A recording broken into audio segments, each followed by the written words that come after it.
Hi YouTube, Hayes here. I'm joined with Moose. Yo guys, what's up? Okay, so basically we'll be doing Grey Demon Extreme without Green King. This is basically a how-to video, not exactly a guide, but I'll be running through the basics. So both of us will be using gold gain food because we're strong enough to take it on without any defensive or offensive food or utility type food as well. The strategy, But if you're on this video, I recommend you guys to take defense food for your Jericho, because there is a chance that the Grey Demon will kill off your Jericho, and it's probably game over at this point. So unless you're very geared up on your Jerichos, I would recommend taking defense food. Okay, so our strategy will be going with the 2-hit KO.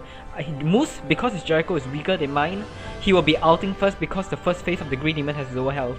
As you can see, his Jericho has 9,307 attack, while my Jericho has 11,200 attack. So yours will hit way harder. Okay, let's begin. Okay, so basically what you want to do is pray that the Grey Demon doesn't sap away your Jericho's ultimate gauge. So that's the only thing you need to worry about.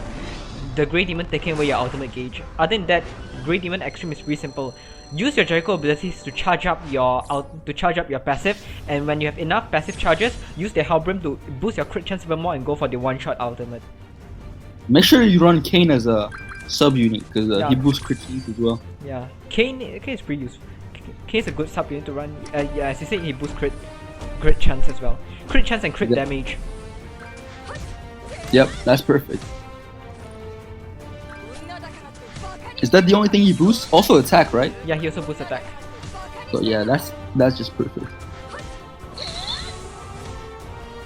Okay, we're stacking up the Jerichos. You'll be outing first.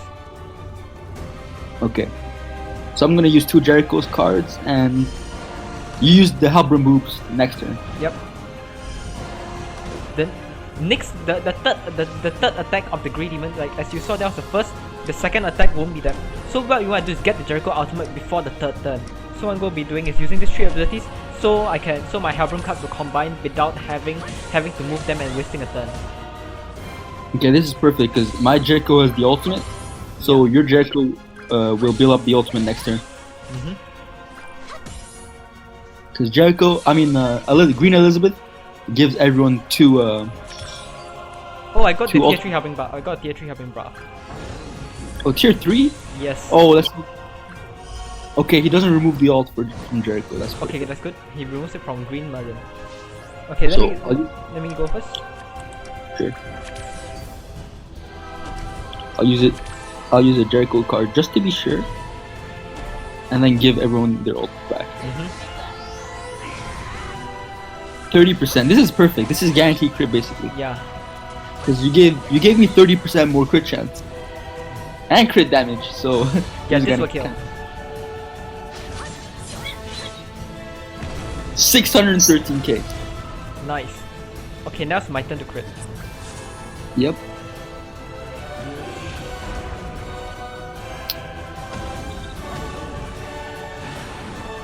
This is a guaranteed kill.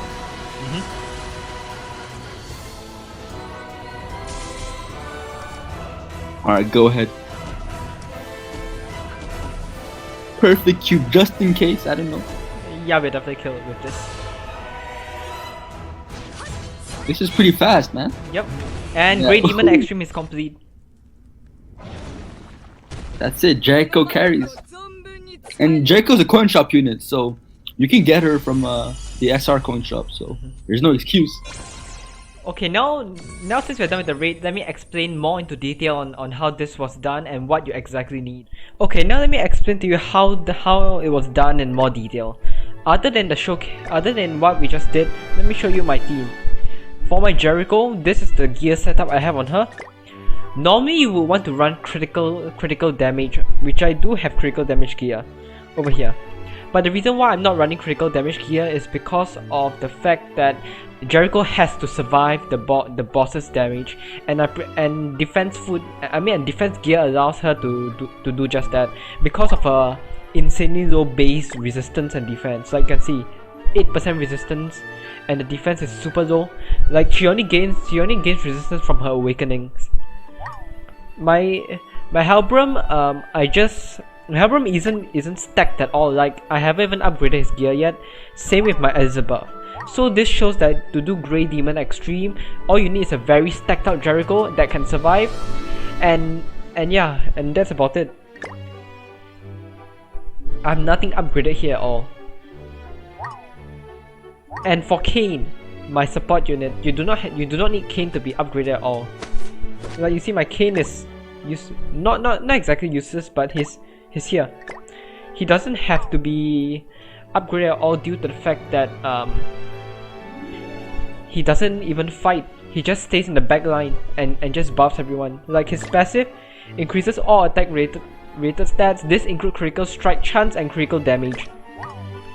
Okay, now let me show you Moose's my duo partner's gear setup. His Jericho has better defense than mine but lower attack. His Merlin is there, and most important, his Elizabeth has to survive. So this is the gear set he has on him. If you want, you can pause the video and take a closer look at any of this. So let me show you why we use Helbram instead of Gale Thunder. The reason why we use Helbram instead of Gale Thunder is due to the fact that he has his Fairy Wind. His Fairy Wind boosts attack rated stats by 15% or 30% for our case, since we got the tier 3 boost for ourselves. The reason why we don't use Gale Thunder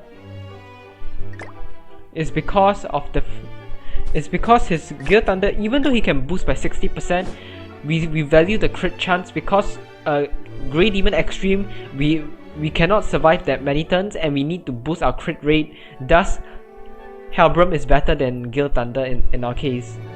You can also take both if you want, if you got a very good Elizabeth to heal, or dual partner that has a Jericho and 2 support units instead of the green Merlin, which he uses to get ultimate gauge faster so he can out first. Other than that has been the guide on how to do Grey Demon without Green King. I hope you enjoy. Subscribe for more awesome content. Other than that, thanks for watching. Haze out.